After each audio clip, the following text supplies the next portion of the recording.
Hello students, अपनी पिछली class में हम द्वितीयः पाठः स्वर्णकाकः पढ़ रहे थे। तो हमने ये पढ़ा था कि एक जो बालिका थी, गरीब बालिका थी, वह चावलों को सुखाई थी क्योंकि उसकी माता ने कहा था कि थाली में चावल लेकर सुखाओ। और धूप में बैठी थी वो बालिका, तब एक सोने के पंख वाला कौवा आया और वहां पर और उसके चावलों को खाने लगा। तब उस बालिका ने उस कौवे को चावल खाने से मना किया। तो कौवे ने कहा कि तुम कल पीपल के वृक्ष के नीचे आ जाना, जो कि गांव के बाहर एक पीपल का वृक्ष है, वहां पर आकर अपने चावलों का मूल्य ले जाना। तो वह जब बालिका गई तब कौवे ने कहा कि मैं तुम्हें क्योंकि उसका जो घर था, कौवे का महल था, पेड़ के ऊपर था, तो उसने सीढ़ी भेजनी चाहिए, सोने की, चांदी की और तांबे की।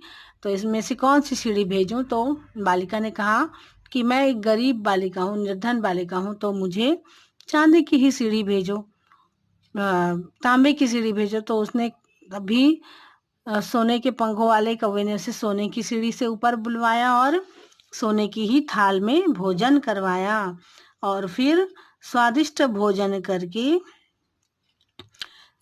अनेक सुंदर सुंदर वस्तुओं को वह देखती रही आश्चर्यचकित होकर। और फिर उस कौवे ने उसे भोजन करवाया और कहा कि मैं तुम्हें यहाँ पर ही रखना चाहता हूँ, रहने देना चाहता हूँ, परंतु तुम्हारी माता अकेली हो जाएंगी, इसलिए तुम शीघ्रता से घर चली जाओ। इत्युक्ता काकः कक्षाभ्यन्तरास्तिस्रो मंजुषा निस्सार्य ताम प्रत्यवदत्। और यह कहकर जो कौवा था वह अपने कक्ष के अंदर गया और तीन पेटी जो थी, तीन छोटी छोटी पेटियां लाकर दिखाकर बालिका से कहा, बालिके यथेच्छम गृहाणम मंजुषम एकाम।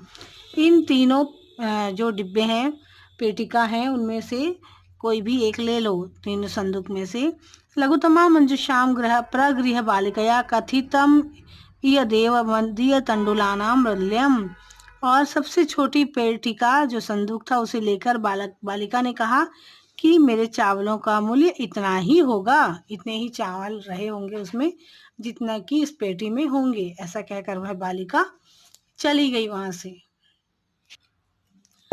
गृहमागत्य तया मंजुषा समुद्घाटिता तस्यां महारहाणि हीरकाणि विलोक्य सा प्रहर्षिता तद्दीनात् धनिका च संजाता।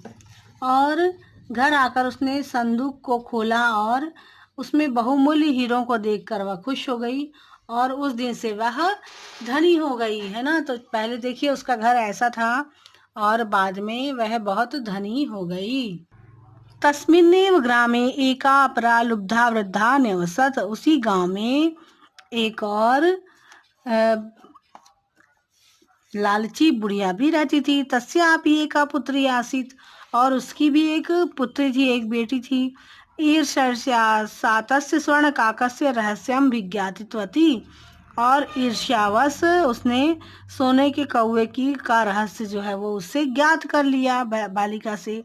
सूर्यातपे तंडुलान निक्षिप्य तयापि स्वसुता रक्षार्थम नियुक्ता। और वैसा ही उसने भी किया, सूर्य के धूप में अपने चावलों को सुखाने के लिए वह उसने रख दिया और अपनी बेटी को उसकी रक्षा के लिए नियुक्त कर दिया। तथैव स्वर्णपक्षा काका तंडुलान भक्ष्यन तथा ताम अपि तत्रैव आकारयत।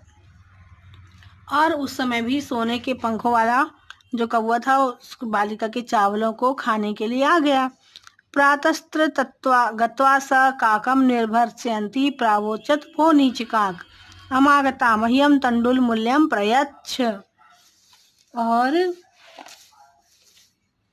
उसी प्रकार सोने के पंखों वाले कौवे ने चावलों को खाते हुए उसे भी वहीं बुला लिया, पीपल के वृक्ष के नीचे गांव के बाहर, कि मैं तुम्हें तुम्हारे चावलों का मूल्य दे दूंगा। और अहमागता मह्यम तंडुल मूल्यम प्रयच्छ। और वहां जाकर सुबह वहां जाकर कौवे की निंदा करते हुए है बोली, ओ नीच कौवे, मैं आ गई हूँ, मुझे चावलों का मूल्य दे दो। कौआ बोला, काको अब्रवीत अहम तत्कृते सोपानम उत्तरार्यामि तत्कथय स्वर्णमयम रजतमयम ताम्रमयम वा। तो उसने कहा, मैं तुम्हारे लिए सीढ़ी भेजता हूँ, तो सोने की सीढ़ी भेजूं कि चांदी की या तांबे की? गर्वितया बालिकया प्रोक्तम स्वर्णमयीन सोपानेन आहम गच्छामि। तो उस घमंडी बालिका ने कहा, मुझे तो सोने की सीढ़ी पर ही ऊपर आना है। परम स्वर्ण काकस्कृते ताम्रमयम सोपाने में प्रायच्छत।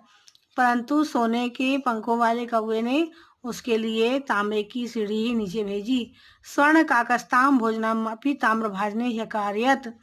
और उसे कौवे ने भोजन भी तांबे की थाली पे ही करवाया। तो आज के लिए इतना ही। अपनी अगली क्लास में हम इस पाठ के अगले भाग को पढ़ेंगे।